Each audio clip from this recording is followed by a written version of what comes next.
انسان جو اپنے بیٹے کو وصیت کرتا ہے وہ اس کے تجربات کا نچوڑ ہوتی ہے اور کمال محبت کے ساتھ اس کی سراسر بھلائی مقصود ہوتی ہے، اور باپ وہ وصیت اپنے بیٹے کو کرتا ہے۔ اور یہاں وصیت کرنے سے قبل کتنے پیار بھرے انداز میں، یا بنیا، اے میرے پیارے بیٹے، احفظ انی اربعن و اربعن، میں تمہیں 4 چیزیں بیان کرتا ہوں اور 4 چیزیں اس کے ساتھ جڑی ہوئی ہیں، تو یہ 8 چیزیں تم یاد کر لو۔ لا یضرک ما عملت معہن، اگر یہ تیرے عمل کا حصہ بن جائیں تمہیں زندگی میں کبھی نقصان نہیں ہوگا، زندگی میں تم شر سے بچے رہو گے، برائی سے بچے رہو گے، نقصان سے بچے رہو گے، تمہارا باطن، تمہارا ظاہر اچھا رہے گا اگر ان 4 چیزوں کو 4 چیزوں کے ساتھ جوڑ کر کے اپنے عمل کا حصہ بنا لو۔ فرمایا ان اغنى الغناء العقل، سب سے بڑا غنا، سب سے بڑی دولت مندی، سب سے بڑی ثروت عقل ہے۔ اگر کسی کو عقل کا رزق دیا گیا ہے تو وہ سب سے بڑا دولت مند ہے۔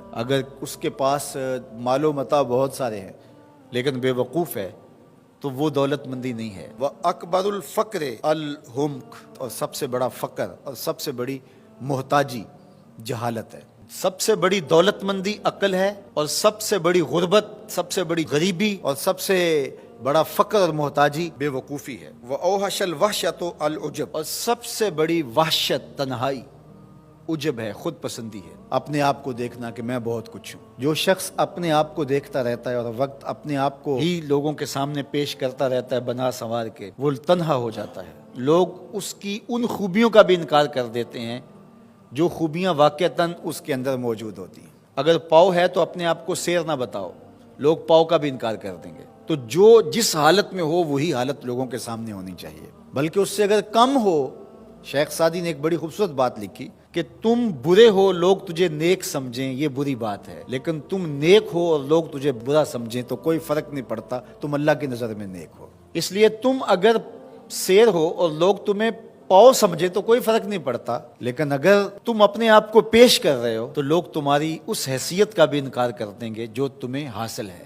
وَأَكْرَمُ الْحَسَبِ حُسْنُ الْخُلُقِ، سب سے اچھا جو حسب و نسب ہے وہ کیا ہے؟ میں فلاں ہوتا ہوں، میں فلاں ہوتا ہوں، میں فلاں کا بیٹا ہوں، فلاں قبیلے سے میرا تعلق ہے، میرا باپ بڑا امیر کبیر تھا۔ اپنا حسب نامہ اس طرح لوگ پیش کرتے ہیں، مجھے جانتے ہو کہ میں فلاں ابن فلاں ہوں۔ سیدنا علی المرتضیٰ فرماتے ہیں بہترین جو حسب ہے جو آپ پیش کرتے ہیں وہ کیا ہے؟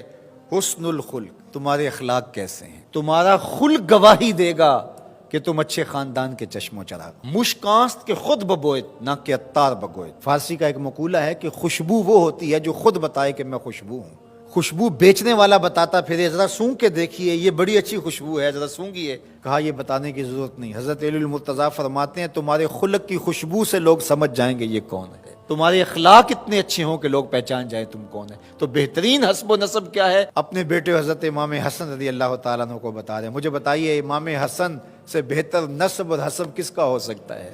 رسول اللہ کی بیٹی کے بیٹے، امام الاولیاء کے فرزند ہیں، رسول اللہ کے نواسے ہیں، بنو ہاشم کے چشم و چراغ ہیں۔ تو انہیں یہ نہیں کہا کہ تم یہ بتاتے پھرنا، بلکہ